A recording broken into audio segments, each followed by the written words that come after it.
Hello students, कैसे बच्चों आप लोग। तो बच्चों आज अपन जेई मेंस के पेपर का सॉल्यूशन लेके आए हैं जो 22 जनवरी को सेकंड शिफ्ट हुई थी। 22 जनवरी को जो फर्स्ट शिफ्ट हुई थी उसके सॉल्यूशन ऑलरेडी फिजिक्स के अपलोडेड हैं चैनल पे।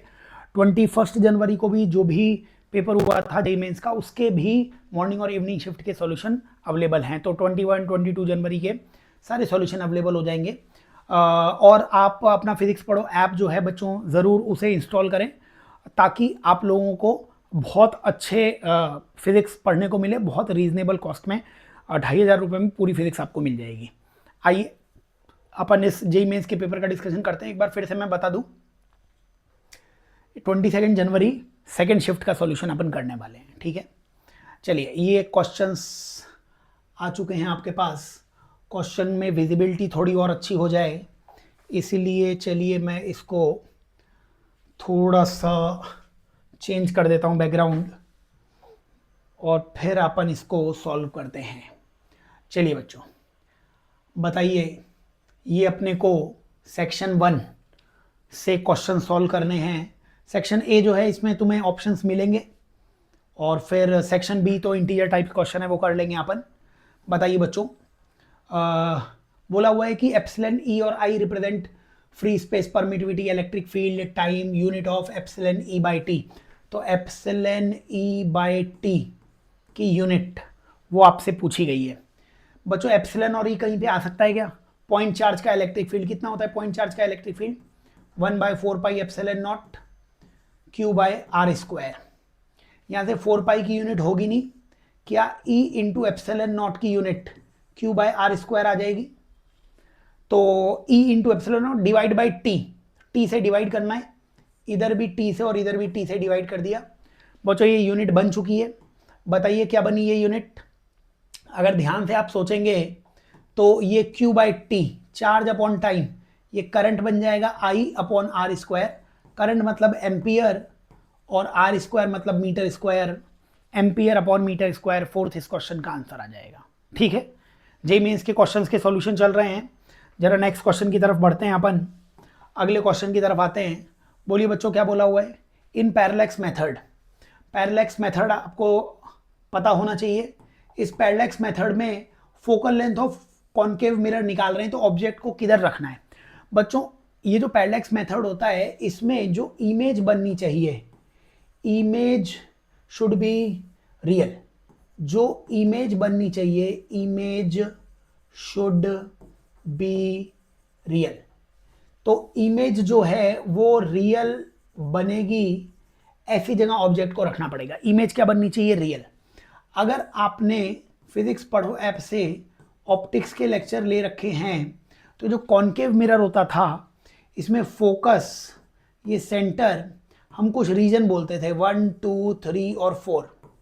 ये 1 2 3 रियल रीजन है, रियल रीजन है। वो क्या? वर्चुअल रीजन है। हमने आपको बताया था 1 में ऑब्जेक्ट रखोगे तो 2 में इमेज बनेगी, 2 में रखोगे तो 1 में बनेगी, और दोनों ही रियल बनेंगी कि नहीं बनेंगी। तो आपको ऑब्जेक्ट को फोकस से दूर की तरफ रखना चाहिए, at any point beyond focus. अगर आप ऑब्जेक्ट रखते हो तो इमेज हमेशा रियल बनने वाली है, इसलिए फर्स्ट इस क्वेश्चन का आंसर आ जाएगा। तुम थर्ड में ऑब्जेक्ट को रखोगे वर्चुअल इमेज बन जाएगी, फोकस से पास रखोगे तो वर्चुअल इमेज बन जाएगी। तो रियल इमेज के लिए तुम्हें फोकस से पीछे ही कहीं ना कहीं ऑब्जेक्ट को रखना पड़ेगा। ठीक है, चलिए ये क्वेश्चन भी आ जाएगा। नेक्स्ट क्वेश्चन की तरफ चलते हैं अपन। थर्ड क्वेश्चन, थर्ड क्वेश्चन जो है इसमें क्या बोला हुआ है कि an object moves from point R1 to R2 under conservative force, the work done is minus. बच्चों गलत हो गया, वर्क डन का फॉर्मूला बोला हुआ है minus F dot D R from R1 to R2। ये माइनस नहीं आना चाहिए था, वर्क तो एफ डॉट डी एस होता है ना, माइनस कब से आने लग गया है, तो ये फॉल्स आ गया है। यहाँ पे चाहे कोई भी कंजर्वेटिव हो नॉन कंजर्वेटिव हो, कोई भी वर्क निकालना है एफ डॉट डी एस से आंसर आ जाएगा, माइनस नहीं लगाना था, गलत हो गया। दूसरा स्टेटमेंट क्या बोला है, any object moving from location 1 to location 2 can follow infinite number of path. तो कोई भी एक पॉइंट से दूसरे पॉइंट तक जो जा रहा है वो इनफाइनाइट पाथ ले सकता है। हाँ, इनफाइनाइट पाथ ले सकता है।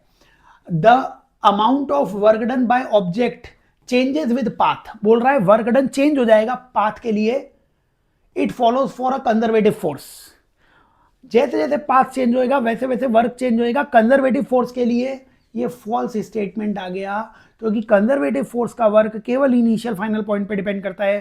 कंजर्वेटिव फोर्स का work you initial minus you final होता था, जो पाथ पे डिपेंड नहीं करता था, इसलिए दोनों स्टेटमेंट फॉल्स हो जाएंगे। Both statement 1 and 2 are false. तो थर्ड इस क्वेश्चन का आंसर आ जाएगा। एनटीए ने जबकि इसका आंसर फर्स्ट दिया था, आपको कभी भी क्वेश्चन ये मिले तो आपको थर्ड आंसर ही टिक करना है। दोनों स्टेटमेंट इसके फॉल्स हैं, वर्क में माइनस नहीं आना चाहिए था और कंजर्वेटिव का वर्क पाथ पे डिपेंड नहीं करता था। ठीक है, चलिए जरा इसी के आगे हम नेक्स्ट क्वेश्चन की तरफ बढ़ते हैं। ऑडियो वीडियो बिल्कुल क्लियर हो जाना चाहिए बच्चों। बताइए नेक्स्ट क्वेश्चन में क्या कहा हुआ है। Consider two boxes containing ideal gas A B and C such that their temperature, pressure and number densities are same. Temperature, pressure and number density is number of molecules per unit volume, उसको number density कहते हैं, ये same है। The molecular size, अब size of A, उसको size of A को diameter radius कुछ भी मान लो, तो diameter of A is half, size of A is half that of B, तो half कर लेना। Mass of A is 4 times of B, mass of A is 4 times mass of B, ये भी बोला हुआ है। ठीक है, इफ कोलिजन फ्रीक्वेंसी, अब कोलिजन फ्रीक्वेंसी दी हुई है। कोलिजन फ्रीक्वेंसी मतलब एक सेकंड में कितनी कोलिजन्स होती है। कोलिजन फ्रीक्वेंसी आप निकाल सकते हो, कोलिजन का टाइम निकाल लो। कोलिजन का टाइम कैसे निकालोगे। कोलिजन के टाइम के लिए तुम्हें पता होना चाहिए किस वेलोसिटी से पार्टिकल चलते हैं। आरएमएस वेलोसिटी से चलते हैं, हम यही मानते हैं इफेक्टिव वेलोसिटी। और भिड़ने से पहले फ्री पाथ मतलब मीन फ्री पाथ चलते हैं। तो आपको टाइम निकालना अगर होता, मैं इक्वेशन लगाता speed equals to distance upon time. Speed मैंने वीआरएमएस ले लिया, डिस्टेंस मैंने मीन फ्री पाथ ले लिया, और ये जो टाइम आएगा यही टाइम है जो आपको बताने वाला है कि कितने टाइम के बाद कोलिजन होने वाली है। तो क्या यहाँ से 1/t की वैल्यू वीआरएमएस बाय लैम्डा लिख सकते हो, और 1/t ही फ्रीक्वेंसी है, इसी को कोलिजन फ्रीक्वेंसी कहना है तुम्हें। Vrms को तुम क्या लिख सकते थे, √3kT/m। Lambda mean free path का फॉर्मूला होता था 1/√2π ND²। तो ये आता था फॉर्मूला। बताइए मेरे को 3k और t, 3 कांस्टेंट था, k Boltzmann constant, t temperature same दिया हुआ है, √2π सेम, नंबर डेंसिटी n भी सेम आ गई। तो यहां से कोलिजन फ्रीक्वेंसी किसके प्रोपोर्शनल आने वाली है। कोलिजन फ्रीक्वेंसी प्रोपोर्शनल आने वाली है d²/√m के। कोलिजन फ्रीक्वेंसी d²/√m के प्रोपोर्शनल आने वाली है।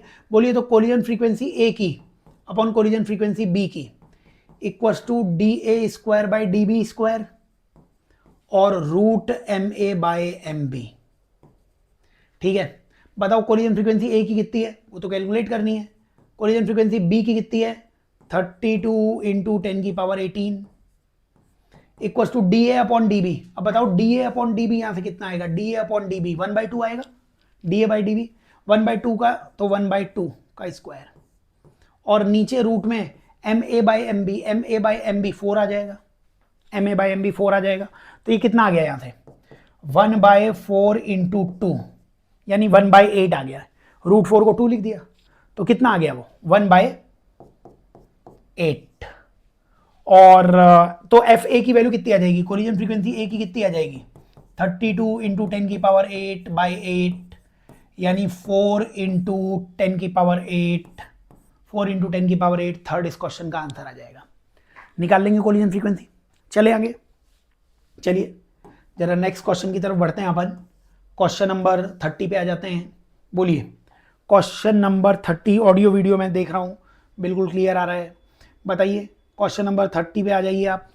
क्वेश्चन नंबर 30 में क्या कहा हुआ है कि using a simple pendulum, simple pendulum का यूज करना है। Using a simple pendulum experiment G is determined by measuring time period T। G is determined by measuring time period T। ठीक है, विच ऑफ द फॉलोइंग प्लॉट्स, तो plots आपको बताने हैं time period और लेंथ में। तो टाइम पीरियड का फॉर्मूला 2π√L/G, स्क्वायर करो T² इक्वल्स टू 4π²L/G। यहां से आप 1/T² की वैल्यू कितनी निकाल सकते हो, G/4 pi square into L, g/4 pi square into L. अब तुम्हें इसमें ऐसे लिख सकते हो क्या, 1/t², ये y एक्सिस में है तो 1/t² को y मान लो, g/4 पाई स्क्वायर, और l की जगह x मान लो, l की जगह x। तो y और x इनवर्सली प्रोपोर्शनल, मतलब रेक्टेंगुलर हाइपरबोला, मतलब 30 क्वेश्चन का आंसर थर्ड अपने पास ये आ जाना चाहिए था। ठीक है, चले आगे। तो जेईई मेंस के पेपर जरूर सॉल्व कर लो, स्टैंडर्ड क्वेश्चंस और पूरी फिजिक्स का रिवीजन तो हो ही रहा है, उससे अच्छी बात कुछ हो नहीं सकती है। बोलो आगे क्या बोला हुआ है, the wavelength of light while it is passing through water is 540। तो वाटर से पास होने पर वेवलेंथ लाइट की 540 दे रखी है। रिफ्रैक्टिव इंडेक्स 4/3 दिया हुआ है, ये तो बहुत नई बात बता दी इसने, वरना हमें पता ही नहीं थी। The wavelength of same light, अब सेम लाइट है, सेम लाइट, सेम लाइट मतलब कि फ्रीक्वेंसी सेम, एक मीडियम से दूसरे मीडियम में जाओगे तो फ्रीक्वेंसी सेम रहेगी, वेलोसिटी और लैम्डा चेंज होता रहेगा। Passes through transparent medium of refractive index 3/2 is, तो वेवलेंथ कितनी हो जाएगी, तो बताओ क्या वेलोसिटी फ्रीक्वेंसी इंटू लैम्डा होती है, क्या वेलोसिटी मीडियम में c/μ हो सकती है, तो पहले मीडियम में c और म्यू कितना है पहले मीडियम का 4/3 बराबर f, और लैम्डा पहले मीडियम का कितना दिया हुआ था 540।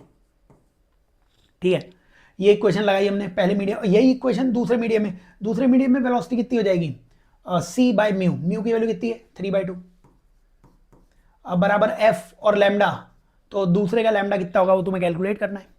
यहां से c की वैल्यू इक्वेट कर लो, ऊपर से c की वैल्यू कितनी आ रही है 4/3 f इंटू 540, नीचे वाली इक्वेशन से c की वैल्यू कितनी आ रही है 3/2 f लैम्डा, f से f कैंसिल हो गया, सॉल्व कर लो इसे, ये 2 से उधर चला गया, 8/9 इंटू 540 बराबर लैम्डा, तो 9 6 जा 54, लैम्डा की वैल्यू 480, लैम्डा आ जाएगा 480, 31st का थर्ड आंसर आ जाएगा। बढ़े आगे, तो क्वेश्चंस देख लेना, बहुत अच्छे से सवाल हैं, इन सब सवालों को अपने को सॉल्व करना आना चाहिए। चलिए ज़रा 32 क्वेश्चन पे आ जाते हैं। बोलिए 32 नंबर के क्वेश्चन में क्या बोला है, figure shows circuit contains 3 resistors and 2 inductors, the reading of ammeter at the moment when switch is turned on. बच्चों स्विच टर्न ऑन करने का मतलब इनिशियली, पता है क्या, इनिशियली इंडक्टर जो होता है वो ओपन सर्किट की तरह बिहेव करता है, इनिशियली इंडक्टर ओपन सर्किट की तरह बिहेव करता है। तो ये जो इंडक्टर यहाँ पे है, ये इंडक्टर टूट जाएगा, टूटा हुआ बिहेव करेगा ओपन सर्किट की तरह, ये इंडक्टर भी ओपन सर्किट की तरह बिहेव करेगा। तो अगर आप सोचेंगे कि कहाँ से करंट फ्लो होगा, तो करंट क्लोज पाथ में बैटरी से इधर गया इधर गया इधर गया इधर गया, ये करंट केवल इसी सर्किट में फ्लो होने वाला है। इसका मतलब आप इस सर्किट के लिए V = IR लगा दो, V की वैल्यू 9, I की वैल्यू पता नहीं है, R की वैल्यू, इस ब्लू वाले सर्किट में केवल एक ही रेजिस्टेंस से ये फ्लो कर रहा है करंट, तो R की वैल्यू भी 9, यहाँ से I की वैल्यू 1 एम्पियर आ जाएगी, ये इस क्वेश्चन का आंसर आ जाएगा। तो बड़ा ही आसान था question. Inductor initially open circuit की तरह बिहेव करता है, कैपेसिटर का ठीक अपोजिट होता है, कैपेसिटर जैसे भी बिहेव करता है उसका ठीक अपोजिट इंडक्टर बिहेव करता है। ठीक है, चलिए ये सवाल भी खत्म हुआ। 32 के आगे 33 नंबर के क्वेश्चन पे आ चुके हैं अपन। बोलिए 33 नंबर के क्वेश्चन में truth table, correct truth table बतानी है for the input of the given logic gate. ठीक है, यहाँ पे ये ऑप्शन बहुत सारे दिख नहीं रहे होंगे आपको, बट ये सारी ट्रूथ टेबल आपको दी गई है। चलिए अपन बुलियन अलजेब्रा लगा के कुछ आंसर्स निकाल लेते हैं इसके। ये देखिए ये डी दिख रहा है, मतलब ये एंड गेट आ जाएगा। ठीक है, तो और एंड गेट के आगे ये नॉट गेट और लग रहा है। इस वाले एंड गेट को मैंने बना लिया, इस एंड वाले गेट के ऊपर कितना इनपुट आ रहा होगा, देखो ये ए है और ये बी है, तो ये यहां से A.B आना चाहिए था, A.B, क्योंकि एंड गेट है, उसके ऊपर ये नॉट लगा दिया, तो ये A.B का बार। ठीक है, ये नीचे और गेट दिख रहा है, और गेट, तो यहां से ये कितना आना चाहिए था C+D, तो नीचे क्या आ जाएगा C+D।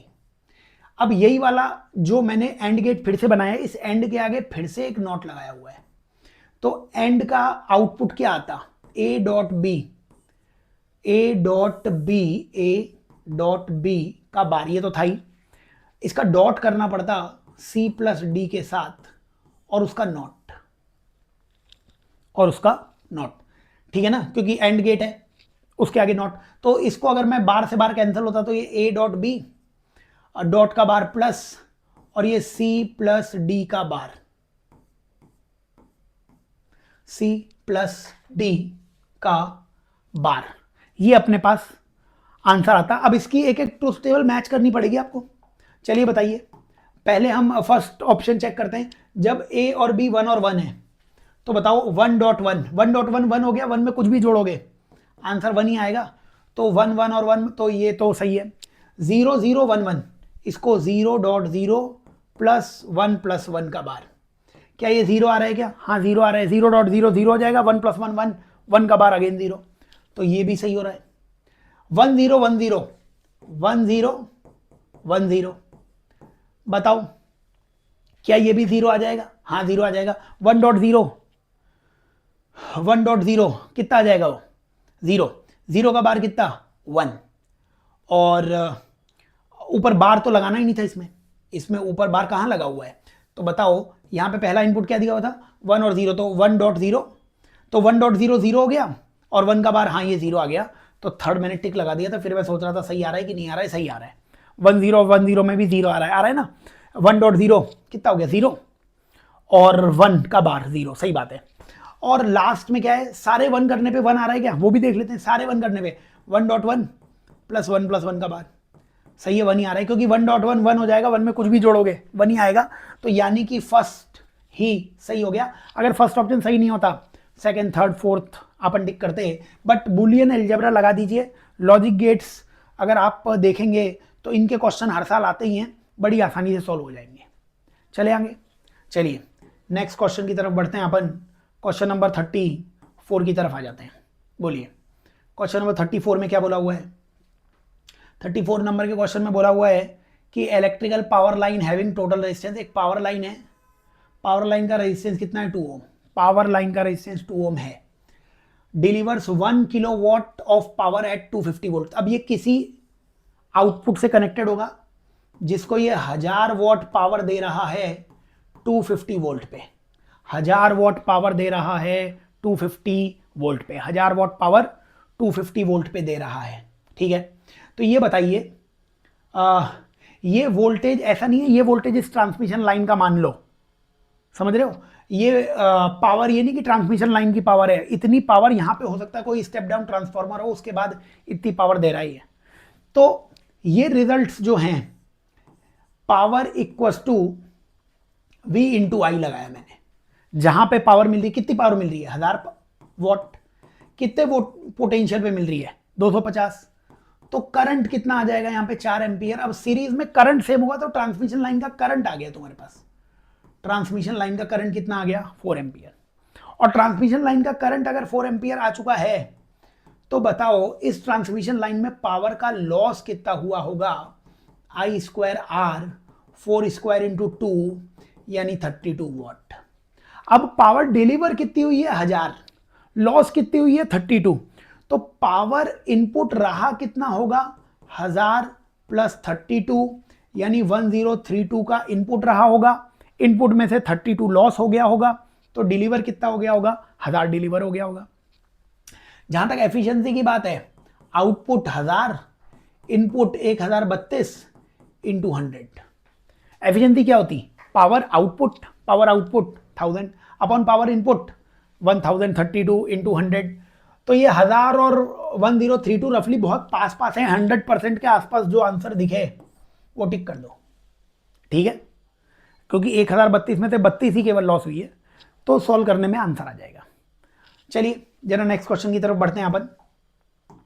क्वेश्चन नंबर 35 पे आ जाते हैं। 35 number, which of the following is are true. तो ट्रू बताने, ट्रू अपने को for single slit, single slit के लिए कौन सा ट्रू है ये अपने को बताना है। विथ ऑफ सेंट्रल मैक्सिमा, अब सेंट्रल मैक्सिमा की विथ कितनी होती है? छोटा सा डेरिवेशन अगर मैं बताना चाहूँ आप लोगों को कि क्या विथ रहती है इनकी, तो विथ अगर आपको बताएं हम तो ये बताइए मेरे को कि जो पाथ डिफरेंस आता था क्या वो a sin थीटा आता था, और जो सेंटर में आपको विथ दिखेगी तो फर्स्ट मैक्सिमा पे पाथ डिफरेंस ये लैम्डा होता था, ठीक है। और यहां से मैंने मान लिया कि ऊपर y डिस्टेंस है और ये d है, तो tan theta y by D होता था, साइन थीटा भी y बाई डी, तो a y बाई डी को लैम्डा लिख दिया है।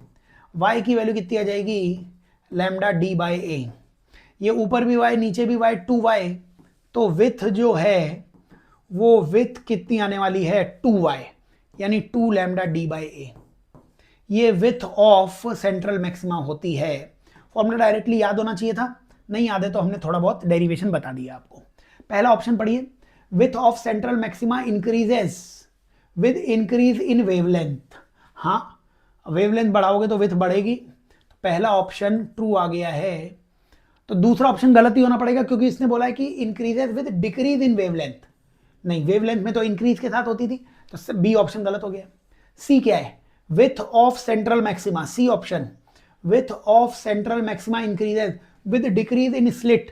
बताओ स्लिट में जितना डिक्रीज होगा उतनी ही विथ इंक्रीज होगी, हाँ, तो सी ऑप्शन भी सही आ गया है। तो फिर डी को कम होना पड़ेगा, मतलब डी को फॉल्स होना पड़ेगा, क्योंकि यहां पे बोल दिया है कि सेंट्रल मैक्सिमा की विथ इंक्रीज होगी with increase in slit with, नहीं ए को तो कम होना पड़ेगा ना, तो इसीलिए ये डी ऑप्शन गलत हो गया। तो ए और सी ऑप्शन तो सही है, ए और सी ऑप्शन, ठीक है, और डी ऑप्शन गलत हो गया। फिर बोला है brightness of central maxima increases for decrease in wavelength. बताओ जब वेवलेंथ डिक्रीज करेंगे, जब वेवलेंथ डिक्रीज करेंगे तो क्या विथ डिक्रीज हो जाएगी, हाँ विथ डिक्रीज हो जाएगी।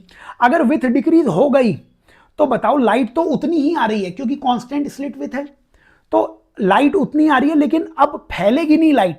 तो जब लाइट फैलेगी नहीं क्योंकि विथ कम कर दी तुमने, तो उतनी ही लाइट जब कम एरिया पे कम विथ पे आएगी तो ब्राइटनेस तो इंक्रीज होगी ही ना। इसका मतलब ई ऑप्शन बिल्कुल सही दिया हुआ है, ACE आंसर है इसका, इसका करेक्ट आंसर ACE है।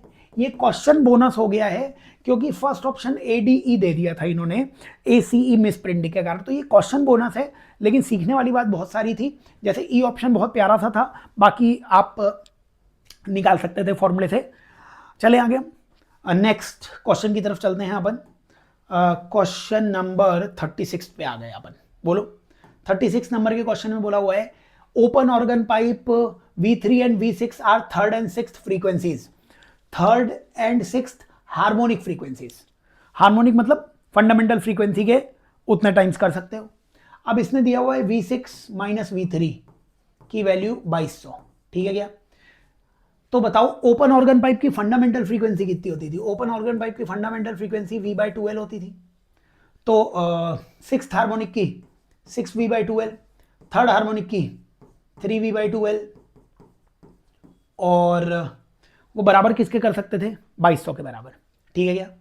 तो 6V माइनस 3V वो कितना हो जाएगा, 3V/2L इक्वल टू 2200, है ना।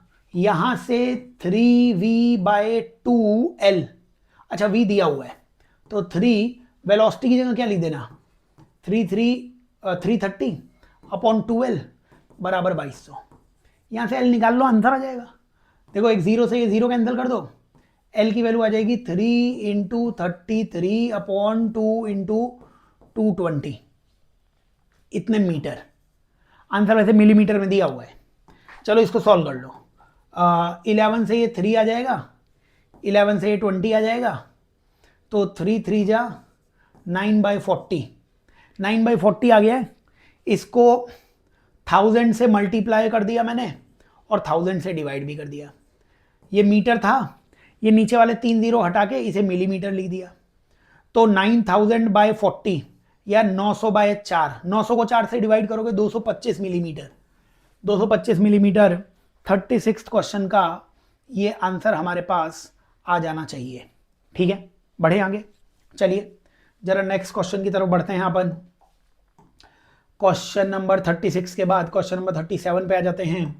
बोलिए क्वेश्चन नंबर 37 में बोला है light is incidented on a metallic plate having work function this, it produces photo electron have zero kinetic energy. बताओ फोटो इलेक्ट्रॉन हमने मेटेलिक सरफेस पे फोटोन गिराया और जो फोटो इलेक्ट्रॉन निकला उसकी काइनेटिक एनर्जी जीरो कैसे हो गई? तो जो तुमने लाइट इंसिडेंट की होगी वो वर्क फंक्शन के बराबर रह गई होगी, इसीलिए एक्स्ट्रा काइनेटिक एनर्जी मिली नहीं है। तो हमें एंगुलर फ्रीक्वेंसी बतानी है तो सॉल्व भी कर लो। बोलो एच न्यू, तो न्यू की वैल्यू कितनी आ जाएगी? 5/E, 5/h new. ये फ्रीक्वेंसी हर्ट्ज में आई है, तुम्हें एंगुलर फ्रीक्वेंसी रेडियन पर सेकेंड में चाहिए।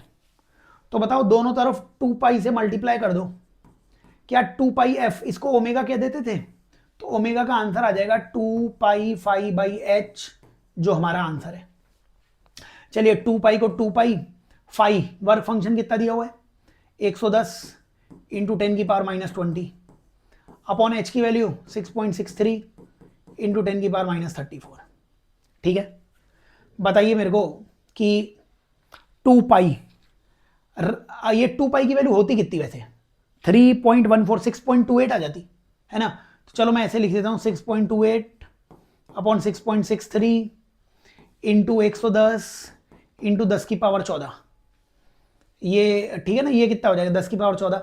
अब ये बताओ ये 6.28 6.6 अगर इसको लगभग कैंसिल भी कर दो, वैसे तो थोड़ा सा 1 से छोटा नंबर आएगा, चलो मैंने 1 मान लिया, तो मेरा आंसर आ रहा है 1.1 इंटू 10⁻16, 1.1 इंटू 10⁻16। तो 10⁻16 में आंसर आएगा और 1.1 से छोटा आंसर आएगा, क्योंकि मैंने इनको 1 माना है, लेकिन ये 1 से थोड़ा सा छोटा होगा, तो 1.1 से थोड़ा सा कम, 1.1 से थोड़ा सा कम और 10⁻16, फोर्थ इस क्वेश्चन का आंसर आ जाएगा।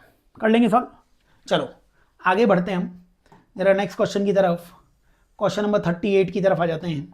बोलो क्वेश्चन नंबर 38 में क्या बोला हुआ है? 38 में smallest wavelength of Lyman series is 91। Smallest wavelength of Lyman.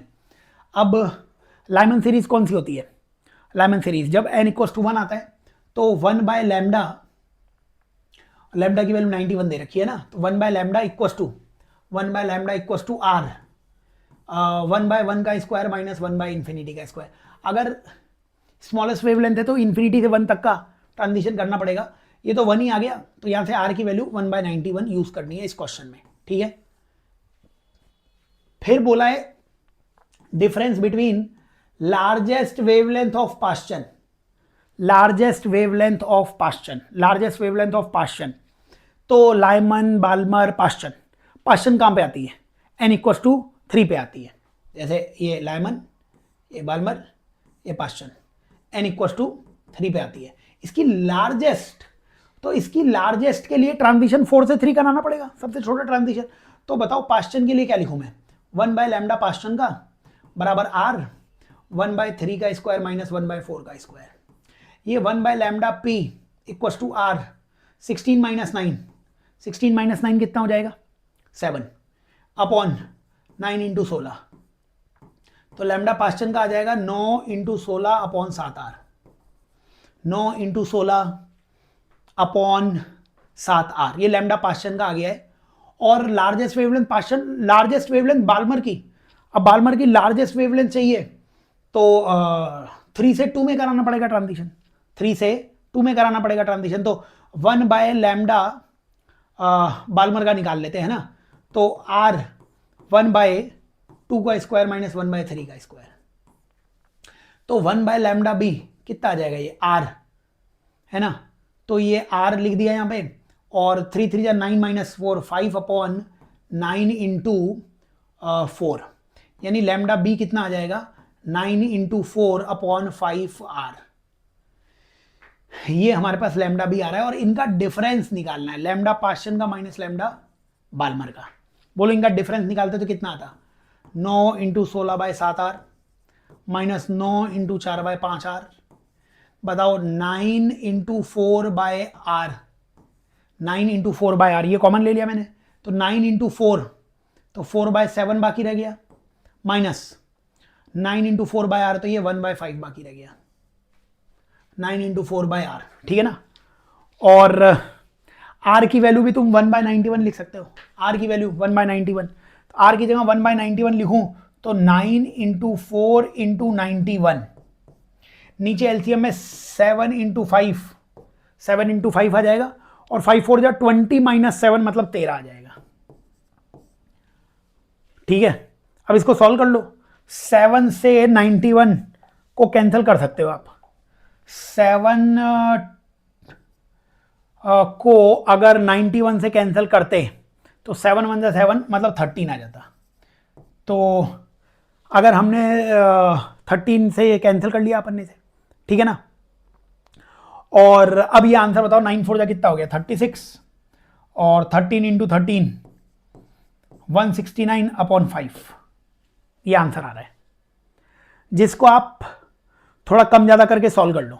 कम ज़्यादा करने का मतलब क्या है, ये 36 इंटू 169 है, 169 को 170 वगैरह मान लो, 170 मान लो इसे, और इसे 35 कर दो, इसे थोड़ा बढ़ा दो, इसे थोड़ा घटा दो, ठीक है। तो ये 35 हो जाएगा, 35, ये 170, और ये 5 से ये 7 आ जाएगा, तो 170 इंटू 7 के आसपास, 170 इंटू 7 के आसपास ये आंसर आ जाएगा। तो 7 7 या 49, 7 और तो रफली 1190 1200 के आसपास, तो थर्ड इसका आंसर आ जाएगा। तो सॉल्व कर लेना, जो भी वैल्यूज बोली हुई हैं, जेईई मेंस के क्वेश्चन हो जाने चाहिए तुमसे सॉल्व। चले आगे, चलिए नेक्स्ट क्वेश्चन की तरफ बढ़ते हैं अपन। अगले क्वेश्चन में, क्वेश्चन नंबर 39 में क्या बोला हुआ है, laser beam has intensity of this. Laser beam की इंटेंसिटी दी हुई है, इंटेंसिटी I/C का फॉर्मूला याद है क्या, half epsilon not E square होता था I/C का फॉर्मूला, जो intensity upon speed of light, जिसको हम एनर्जी डेंसिटी वगैरह कहते थे, I/C, उसका फॉर्मूला होता है। मैं वहीं से इंटेंसिटी निकालता हूं, तो इंटेंसिटी हो जाएगी half epsilon not E square into C। अब अपने को बताना है इसकी इंटेंसिटी की वैल्यू दे रखी है, amplitude of magnetic field, magnetic field का एम्पलीट्यूड बताना है। क्या B इंटू सी की वैल्यू E हो सकती है क्या, B इंटू सी की वैल्यू E हो सकती है क्या, बिल्कुल हो सकती है। तो E की जगह B इंटू सी भी लिख देना। तो ये बताओ यहां से फॉर्मूला क्या बन गया, I equal to epsilon naught by 2, E square की जगह क्या लिख सकते हो, B square C square into C. तो E की जगह क्या लिख दिया मैंने, B इंटू सी, E की जगह B इंटू सी लिख दिया, तो B square C square into C, बस यही आंसर है। बताओ I की वैल्यू कितनी दे रखी है, 4 इंटू 10 की पावर 14, 4 इंटू 10 की पावर 14, और 4 इंटू 10 की पावर 14 में इक्वल्स टू एप्सिलॉन नॉट कितना है, 8.85 इंटू 10 की पावर -12 अपॉन 2 B स्क्वायर, और C स्क्वायर इंटू सी, C का क्यूब, C का क्यूब कितना होगा, चलो 3 का क्यूब और 10 की पावर 8 का 24, ये आ रहा है हमारे पास आंसर। तो इसको सॉल्व कर सकते हो, इसको सॉल्व करोगे आप 1.83 इसका आंसर आ जाएगा, सॉल्व भी आसानी से हो जाएगा। तो अभी टाइम पास ना करते हुए इसको सॉल्व करने के बाद आपके पास 1.83 इसका आंसर आ जाएगा, ठीक है। चलो आगे बढ़ते हैं अपन, नेक्स्ट क्वेश्चन की तरफ आते हैं। नेक्स्ट क्वेश्चन में कहा हुआ है, नेक्स्ट क्वेश्चन में कहा हुआ है कि when a part of straight capillary, when a part of straight capillary tube is placed vertically in water, liquid rises to certain height h। बताओ हाइट h का फॉर्मूला क्या होता था कैपिलरी में, 2t cos theta by rho GR, ये होता था कि नहीं होता था। चलिए ये तो हाइट बोल दी। If inner radius, density and surface tension are decrease by 1%, तो क्या क्या चीजें चेंज की इसने, रेडियस, डेंसिटी, सरफेस टेंशन। तो तुम लिख देना H proportional to T by rho into R, ठीक है ना। परसेंटेज चेंज का क्वेश्चन है तो क्या करेंगे, इसको ऐसे भी लिख सकते थे, इसको हम लिख सकते थे H प्रोपोर्शनल टू T की पावर 1, रो की पावर -1, R की पावर -1। तो क्या हम इसे लिख सकते थे delta H by H into 100, delta H by H into 100 बराबर delta T by T into 100 minus delta rho by rho into 100 और minus delta R by R into 100। तो पावर्स आगे ले आए हम, परसेंटेज चेंज में पावर का इस्तेमाल कर लेना। इसको क्या लिखोगे, इसको बोलेंगे percentage change in height equals to, ये क्या आएगा, percentage change in surface tension, surface tension is decreased by 1%, तो -1 लिखना। एरर होता तो साइन नहीं लगाना है, परसेंटेज चेंज है तो साइन लगाना है।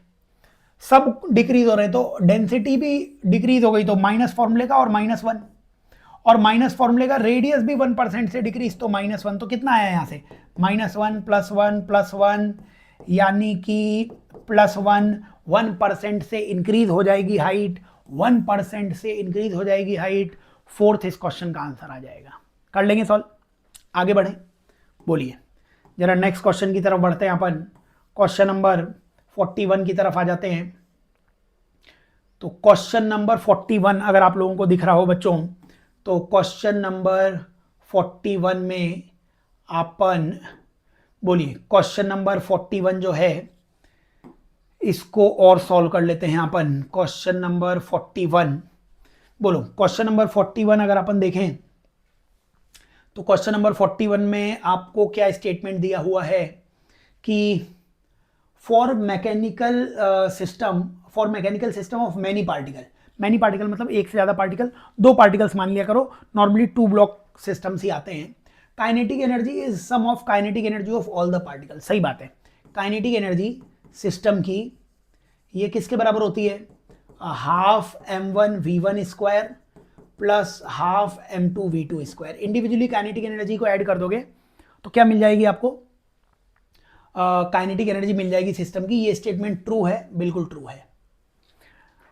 दूसरा बताइए बच्चों, the total kinetic energy can be. अब टोटल काइनेटिक एनर्जी एक और तरीके से लिख रहा है, काइनेटिक एनर्जी सिस्टम की बोल रहा है एक और तरीके से लिखी जा सकती है, kinetic energy of centre of mass, kinetic energy of centre of mass. सही बात है, plus kinetic energy of all particles with respect to centre of mass, kinetic energy of system with respect to centre of mass. बच्चों ये बिल्कुल सही है। Centre of मास के frame में हम ये इक्वेशंस पढ़ाते भी हैं आपको, हम फॉर्मूला भी बताते हैं, ½ m1 + m2 इंटू VCM का स्क्वायर प्लस ½ μ v रिलेटिव का स्क्वायर। तो दोनों स्टेटमेंट बिल्कुल ट्रू हैं, 1 और 2 दोनों ट्रू हैं। सेकंड इस क्वेश्चन का आंसर आ जाएगा। नॉर्मली जब हमें सिस्टम की काइनेटिक एनर्जी लिखनी पड़ती है तो हम इंडिविजुअली मासेस की काइनेटिक एनर्जी को ऐड कर देते हैं, लेकिन सेंटर ऑफ मास के फ्रेम में भी आप काइनेटिक एनर्जी लिखते तो ये जो फॉर्मूला दिया गया है बिल्कुल सही दिया गया है। तो ये दोनों स्टेटमेंट्स सही हैं। चले आगे, चलिए ये जो फॉर्मूला लिखा हुआ है ½ m1 + m2 VCM का स्क्वायर प्लस ½ μ मतलब reduce mass into v relative का स्क्वायर है ना। तो रिड्यूस मास के कंसेप्ट अगर आपको पढ़ाए गए हों तो यूज करना, वरना ये स्टेटमेंट ही ट्रू है, याद कर लेना आप इसे। चले आगे, चलिए नेक्स्ट क्वेश्चन की तरफ चलते हैं अपन। 42 नंबर का क्वेश्चन क्या बोला है 42 नंबर के क्वेश्चन में, 42 नंबर के क्वेश्चन बोला है 5 positive charge Q placed at vertices of pentagon, regular pentagon. तो अपने को बताना है पोटेंशियल V और इलेक्ट्रिक फील्ड E। बच्चों पोटेंशियल, क्या ये सारे चार्जेस r डिस्टेंस पे होंगे? तो किसी एक चार्ज का पोटेंशियल kq/r है तो पांचों का potential 5kq/r, kq/r, kq/r, kq/r, kq/r, 5kq/r, यानी 5k की जगह 1/4πε0 q/r, तो 5kq/r। और इलेक्ट्रिक फील्ड तो जीरो ही आएगा बच्चों। फर्स्ट इस क्वेश्चन का आंसर इलेक्ट्रिक फील्ड जीरो क्यों है बच्चों? रेगुलर फिगर के, कोई भी रेगुलर हेक्सागन है, स्क्वायर है, इक्विलेटरल ट्राइंगल है, अगर रेगुलर फिगर के सारे कॉर्नर्स पे सेम चार्ज होगा तो सेंटर पर वेक्टर सम इलेक्ट्रिक फील्ड का जीरो आ जाएगा। तो पोटेंशियल तो स्केलर होता था इसीलिए वो ऐड हो गया, वेक्टर के कारण इलेक्ट्रिक फील्ड जीरो आ जाएगा, तो आंसर फर्स्ट आ जाएगा। चले आगे, चलिए जरा नेक्स्ट क्वेश्चन की बात करते हैं अपन। क्वेश्चन नंबर 43 पे आ जाते हैं। बोलिए क्वेश्चन नंबर 43 में क्या बोला हुआ है आपसे? क्वेश्चन नंबर 43 में आपसे बोला हुआ है uniform bar of 12 centimetre, 12 centimetre की कोई बार दे रखी है, 20 मीटर इसकी लेंथ दे रखी है, 2 point masses m and 2m are moving in opposite direction, 2m और m अपोजिट डायरेक्शन में आ रहे हैं, सेम स्पीड v से आ रहे हैं। सही बात है, एक ही प्लेन में है, मासेज स्टिक कर जाते हैं, मास स्टिक करने के बाद एंटायर सिस्टम रोटेट करने लग जाता है। हमें v और ओमेगा का रेशियो बताना है। एंगुलर मोमेंटम कंजर्वेशन लगाओ, बताओ शुरुआत में एंगुलर मोमेंटम कितना होगा? रॉड का एंगुलर मोमेंटम 0, रॉड तो रुकी हुई है, ऊपर से एक मास आया टकराया, इसको ऐसे घुमाएगा, सेंटर ऑफ मास के अबाउट घूमेगा ये। बताओ ये वाला मास जब इससे टकराएगा तो इसे इस तरीके से घुमाएगा एंटी क्लॉकवाइज, कितना एंगुलर मोमेंटम आएगा? 2m into v into 2 centimetre, mvr, mv 2m और v की वैल्यू v और r सेंटर ऑफ मास से डिस्टेंस 2 आ गई। ये इसे एंटी क्लॉकवाइज घुमाएगा। बताओ ये वाला मास mb इसे एंटी क्लॉकवाइज घुमाएगा, mvr, mv और r की वैल्यू 4, mv और r की वैल्यू 4 mvr, ठीक है ना। अब ये दोनों मास स्टिक हो गए, यहां पे भी ये मास 2m स्टिक हो गया, यहां पर भी ये मास m स्टिक हो गया, तो ये मास 2m और m स्टिक हो गए हैं। अगर ये मास m और 2m स्टिक हो गए हैं तो अब I इंटू ओमेगा, I तुम्हें लिखना पड़ेगा रॉड का और मासेस का सबका। बोलो रॉड का I कितना आ जाएगा, m की value 20m, m l square by 12। ये रॉड का मोमेंट ऑफ इनर्शिया लिख दिया, ml square by 12 centre of मास के अबाउट। मास रॉड का 20m, लेंथ 12 का स्क्वायर अपॉन 12 प्लस 2m मास का moment of inertia 2m into 2 का स्क्वायर। 2m इंटू 2 का स्क्वायर कैसे, 2m मास और d का स्क्वायर। पॉइंट मास का moment of inertia md square ही तो होता था, m मतलब 2m और d का स्क्वायर मतलब 2 का स्क्वायर, 2m इंटू 2 का स्क्वायर प्लस m इंटू 4 का स्क्वायर, m इंटू 4 का स्क्वायर, m इंटू 4 का स्क्वायर कैसे, m और md स्क्वायर, d मतलब 4 का square into omega, i omega. ये हमने एंगुलर मोमेंटम लिख दिया सारा, ठीक है ना। देखिए ये सारे मास m कैंसिल हो जाएंगे। ये कितना आ जाएगा यहाँ से 4v और 4v 8v इक्वल टू, ये 12 से 12 कैंसिल, 12 इंटू 2 240 और 4 टू 8 और 16, 8 और 16 इंटू ओमेगा। बताओ ये कितना आ रहा है, 8v इक्वल टू 24, 264 ओमेगा। और यहाँ से v बाय ओमेगा कितना आ जाएगा, 264 बाय 8 से कैंसिल करोगे, 8 3 जा 24 और 8 3 जा 24, ये तो 33 ही आंसर आ जाएगा। तो 43 नंबर के क्वेश्चन का आंसर हमारे पास आ जाना चाहिए। कर लोगे सॉल्व, एंगुलर मोमेंटम कंजर्वेशन लगाइए, सॉल्व करेंगे तो आंसर जरूर बन जाएंगे। चलिए जरा इसके आगे चलते हैं हम, 43 के आगे क्वेश्चन नंबर 44 पे आ गए हम। बोलिए क्वेश्चन नंबर 44 में क्या बोला हुआ है कि 3 small identical bubbles of water, 3 small identical bubbles of water having same charge. तो सबका चार्ज भी सेम है और आइडेंटिकल है तो सबकी रेडियस भी सेम है। मैंने सबकी रेडियस r मान ली, सबका चार्ज q मान लिया। कोलेसेस टू फॉर्म बिगर बबल, अब ये बिगर बबल बनाती हैं, जुड़ जाती हैं, तो जुड़ेंगी तो चार्ज कंजर्वेशन के कारण बड़ी बबल का चार्ज 3q मानना पड़ेगा। बड़ी बबल का रेडियस r अगर मैं मानता तो आपको पता होगा वॉल्यूम कंजर्वेशन के कारण 4/3 पाई r क्यूब इंटू 3, पहले की एक बबल का वॉल्यूम और ऐसे 3 बबल है, और बाद में जो एक बबल बनेगी उसका वॉल्यूम। अगर इन्हें बराबर करता मैं तो यहां से मेरे को 3r क्यूब बराबर r क्यूब या r की वैल्यू 3 की पावर 1/3 r मिल जाती।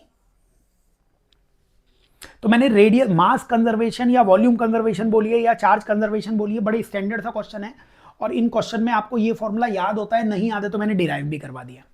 तो मेरे को ऐसा जब भी क्वेश्चन मिलता है कैपेसिटर में, हो सकता है ये क्वेश्चन आपको फ्लूइड में दिख जाए या पोटेंशियल वगैरह में दिख जाए, ये दो चीजें पता होनी चाहिए, रेडियस के बीच में रिलेशन और चार्ज। आगे पूछा गया है then the ratio of potential of one initial bubble, one initial bubble, अब इनिशियल बबल का पोटेंशियल कितना होगा KQ/R, और दैट ऑफ रिजल्टिंग बबल तो KQ/R। तो इनिशियल वन बबल KQ/r और बाद में KQ/R, इनका रेशियो अपने को पूछा है। बोलो K से K कैंसिल हो गया है, ये कितना आ जाएगा Q/R, कैपिटल Q की जगह क्या आ जाएगा 3Q, और R ऊपर चला जाएगा, कैपिटल R ऊपर चला जाएगा, कैपिटल R की जगह क्या लिख सकता था मैं 3 की पावर 1/3 इंटू R। देखो ये QR से QR कैंसिल हुआ, 1/3 की पावर 2/3 आ गया, ऊपर 3 की पावर 1/3 था, नीचे 3 था, यानी 1/3 की पावर 2/3, 44 का फर्स्ट आंसर आ जाएगा क्या। चले आगे, चलिए नेक्स्ट क्वेश्चन की तरफ चलते हैं अपन। 44, 45, बोलिए क्वेश्चन नंबर 45 पे आ जाते हैं अपन। क्वेश्चन नंबर 45 ने क्या बोला है, a satellite is moving around earth in a very close. बच्चों वेरी क्लोज अगर कोई सैटेलाइट घूमती है तो उसकी ऑर्बिटल स्पीड √GME/RE मान सकते हैं क्या। हाँ, हाइट को रेडियस ऑफ अर्थ के बराबर मान सकते हैं अगर बहुत पास में है वो। तो अब मेरे को क्या बोला गया है, द टाइम पीरियड, इसका टाइम पीरियड निकाल लेता हूं मैं, फिर पढ़ता हूं आगे। Speed equals to distance upon time. तो मैंने मान लिया कि टाइम पीरियड अगर मैंने कैपिटल टी लिया तो कैपिटल टी टाइम पीरियड में उसे कितना चलना पड़ेगा, एक सर्कल घूमना पड़ेगा, मतलब 2πre। बोलो यहाँ से टाइम पीरियड का फॉर्मूला कितना आ रहा है, 2πre, 2πre। और नीचे आ जाएगा ये RE और ये GME। ठीक है क्या? अब बताओ क्या यहां से इसे 2π√RE³ लिख सकते हैं? और क्या स्मॉल g की वैल्यू GME/RE² होती थी? तो क्या यहां से टाइम पीरियड का फॉर्मूला 2π√RE³ और G इंटू RE² अगर मैं करूं तो टाइम पीरियड का फॉर्मूला आ जाएगा 2π√RE/G। ये हमें डायरेक्टली स्टैंडर्ड रिजल्ट याद होना चाहिए, नहीं याद है तो मैंने डेरिवेशन कर दिया है। और क्या यहां से आप बोल सकते हो, क्या ये जो स्मॉल g होता है, स्मॉल g का डेंसिटी की टर्म्स में एक फॉर्मूला होता था, क्या होता था, 4/3π/RE into G, capital G। ये RE से RE कैंसिल हो जाएगा।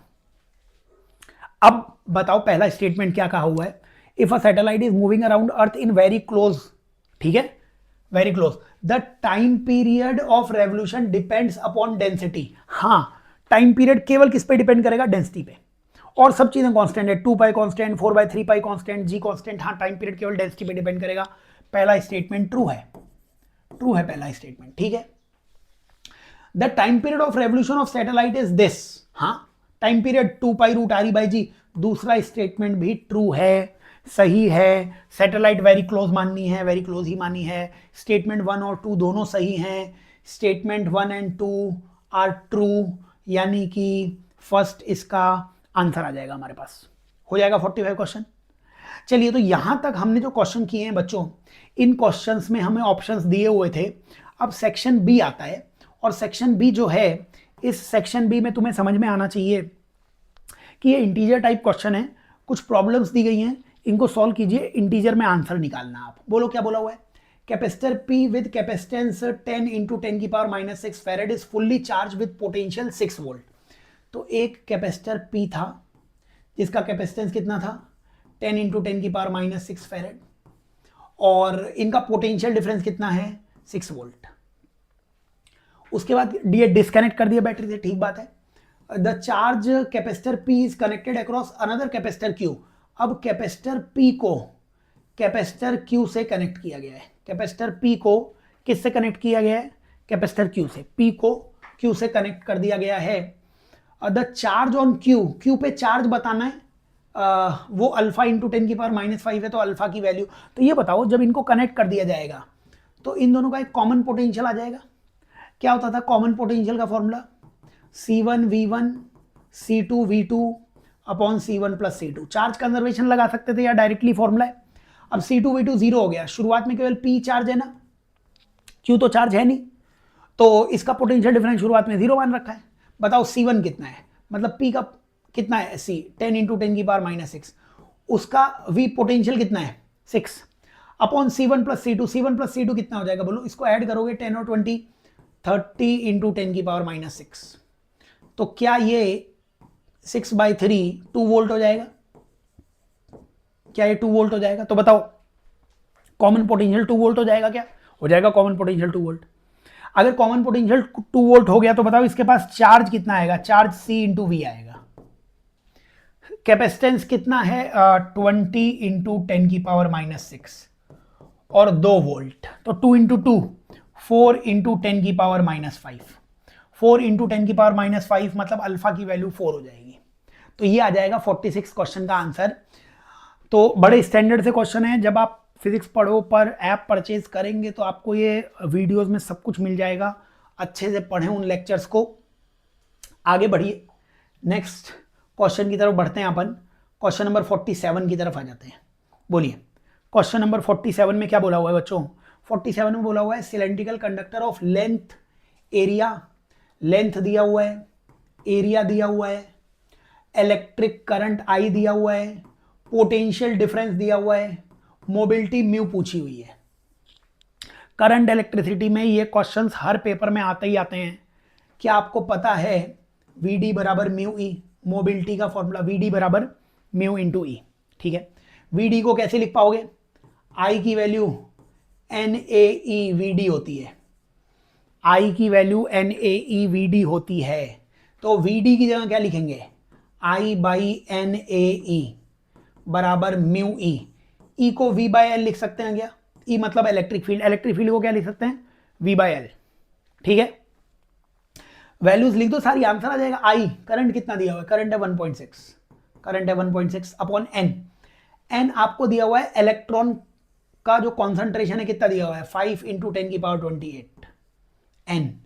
ए एरिया, तो आई लिख दिया, एन लिख दिया, ए एरिया, एरिया कितना दिया हुआ है 0.2 मिलीमीटर, मतलब 0.2 इंटू 10 की पावर -6 ए।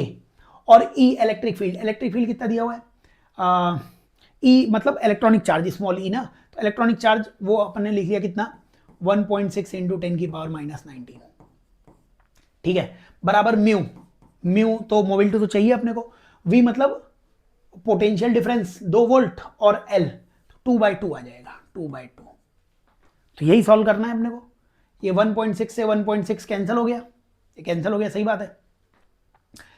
ये 5 इंटू 0.2 वो 1 ही हो जाएगा, 5 इंटू 0.2 कितना हो गया 1 हो गया, तो वो हटा दिया हमने।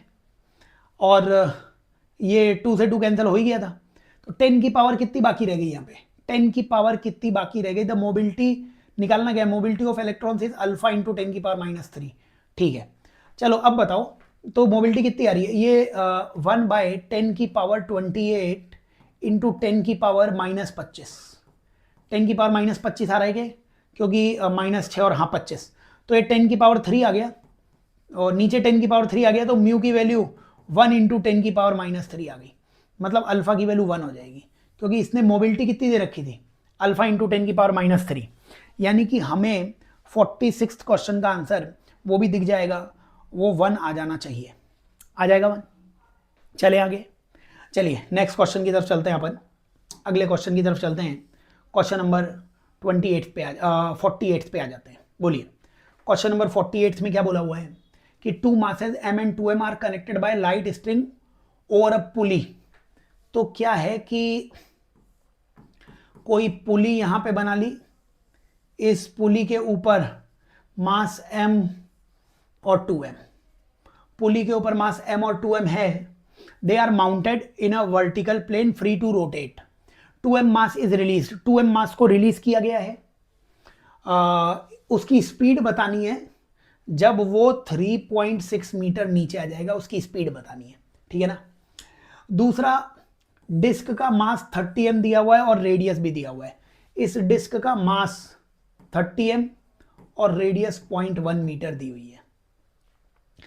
अब आप मेरे को ये बताओ, या तो इसका एक्सेलरेशन निकाल लो, एक्सेलरेशन होता था net force upon rotational mass plus translational mass, rotational mass होता था I/r², रोटेशनल मास होता था I/r²। तो I की वैल्यू, अब ये डिस्क दे रखी है, शायद ये डिस्क दे रखी है पुली, तो डिस्क का I कितना होगा mr²/2, उसको r² से डिवाइड करोगे तो m/2, मास बाई 2, लेकिन उसका मास 30m है, ध्यान रखना। तो मैं नेट फोर्स लिखता हूं, नेट फोर्स कितना आएगा, नेट फोर्स ये 2m और m, तो 2mg माइनस mg।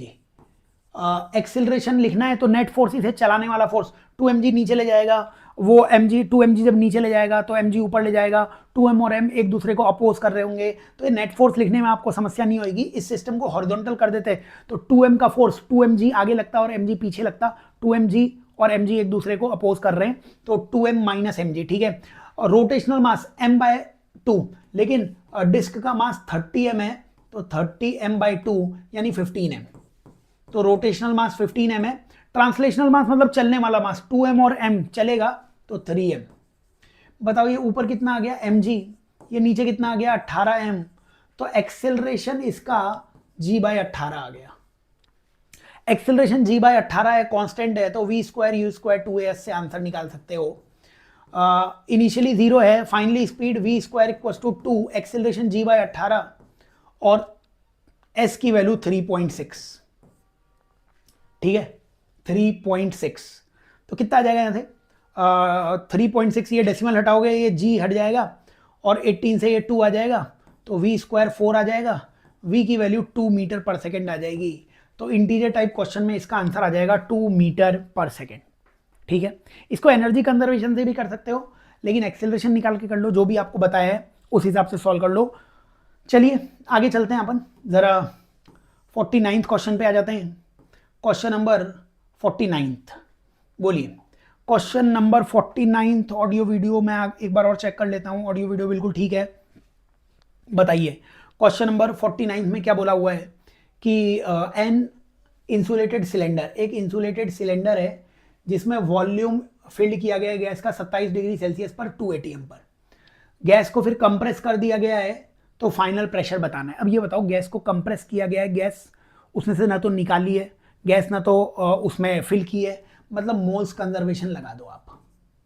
मोल्स को क्या लिख सकते थे, P1 V1 बाय RT1 और P2 V2 bye RT2।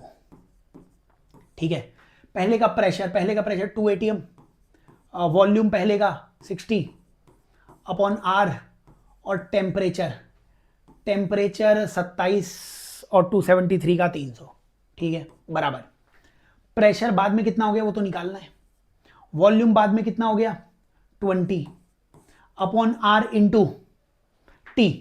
Temperature 77 में आपको 273 जोड़ना पड़ेगा, तो ये 0 और 5 350, यहां पे 350 और ले दिया। ठीक है, बताओ कितना आ गया। ये R से R कैंसिल कर दो, ये 0 से 0 कैंसिल कर दो, ये एक और 0 से 0 कैंसिल कर दो, ये 2 से इधर 3 आ जाएगा, तो 6/30 इक्वल्स टू P/35। 6 से ये 5 से ये 7, P की वैल्यू 7, तो 7 atm प्रेशर इसका आ जाएगा 49th क्वेश्चन का। ठीक है, चलिए लास्ट क्वेश्चन जो 22 जनवरी को पेपर हुआ है, उसका लास्ट क्वेश्चन हम और सॉल्व कर लेते हैं। बताइए क्या बोला गया है। A conducting circular loop is rotated about its diameter. तो एक सर्कुलर लूप है जो इसके डायमीटर के अबाउट रोटेट किया गया है, डायमीटर के अबाउट रोटेट कर रहे हैं, तो पीरियोडिक ईएमआई आएगा। पीरियोडिक ईएमआई में फाई का वैल्यू कितना होता था, NBA cos omega T, flux B into A into cos theta होता था। यहां से d∅/dt अगर निकालते तो वो कितना आता, NBA cos का minus sine omega T multiply by omega, यही आता। दोनों तरफ माइनस से मल्टीप्लाई करोगे तो minus d∅/dt equals to minus minus plus हो जाएगा, NBA omega sine omega T. ठीक है, तो induced EMF when the loop is rotated by 30 degree from the horizontal. तो बताइए अपने को कि इंड्यूस्ड ईएमएफ ये दिया हुआ है तो रेडियस कितना होगा, तो लिख दो बच्चों सब। यहां पे आपको माइनस d∅/dt इंड्यूस्ड ईएमएफ कितना दिया हुआ है, 15/4 into milli 10⁻³ equals to n, number of turns छोड़ दो। बी मैग्नेटिक फील्ड कितना दिया हुआ है, मैग्नेटिक फील्ड 0.5। एरिया अच्छा रेडियस चाहिए ना, तो πr², और ओमेगा 100 आ जाएगा, ओमेगा 100, और साइन ओमेगा टी मतलब साइन 30 डिग्री रोटेट करवा दिया गया है लूप को। ठीक है ना, पहले परपेंडिकुलर था, पहले मैग्नेटिक फील्ड परपेंडिकुलर था, तो ये रहा लूप, ये रहा इसका एरिया वेक्टर, मान लीजिए एरिया वेक्टर। तो मैग्नेटिक फील्ड भी ऐसे ही था, अब लूप को तुमने 30 डिग्री घुमाया तो एरिया वेक्टर और मैग्नेटिक फील्ड के बीच में भी एंगल 30 डिग्री है, तो वो 30 डिग्री लिखा हुआ है साइन 30। बताओ सॉल्व कर लो इसे, यहां से आंसर आ जाएगा। इसको अगर अपन सॉल्व करें तो बोलो 15.4, इसको ऐसे लिख देता हूं मैं, ये 15.4 इंटू 10⁻³ ठीक है, ये 0.5 कितना होता है 1/2, और साइन 30 भी 1/2 1/4। ठीक है, और πr² इंटू 100, पाई को 3.14 लिख देता हूं, 3.14 इंटू r² और इंटू 100 है, इंटू 100। तो यहां से इसको आप सॉल्व कर सकते हो, कितना आ जाएगा ये 15.4 इंटू 4 अपॉन 3.14, ठीक है ना, 15.4 इंटू 4 अपॉन 3.14 और 10 की पावर -5 बराबर आर स्क्वायर। ये 100 नीचे आया तो ऊपर जाके कितना हो गया, 10 की पावर -5 बराबर आर स्क्वायर आ जाएगा ये, ठीक है। और यहां से इसको आप कैंसिल करोगे तो आंसर और बन जाएगा आपके पास। इसे ऐसे लिख सकते हो 1.54 इंटू 4 3.14 इंटू 10 की पावर -4 बराबर आर स्क्वायर, बराबर आर स्क्वायर, ठीक है ना। तो ये आप बिल्कुल आसानी से कैंसिल कर सकते हो इन्हें, और इन्हें कैंसिल करने पे आपको रेडियस जो है वो 14 मिलीमीटर मिल जाएगी। डेसिमल से डेसिमल कैंसिल हो जाएगा, आप इसे कैंसिल कर सकते हैं, तो आंसर 14 मिलीमीटर वो आ जाएगा। और 3.14 की जगह 22/7 लिखेंगे तो और आसानी से भी सॉल्व हो जाएगा। तो होपफुली बच्चों अपन ने ये जो सारे क्वेश्चंस बताए हैं आपको जेईई मेंस के, ये आपको समझ में आए होंगे। अच्छे से इनको सॉल्व कीजिए। मिलते हैं नेक्स्ट डिस्कशन में। Best of luck.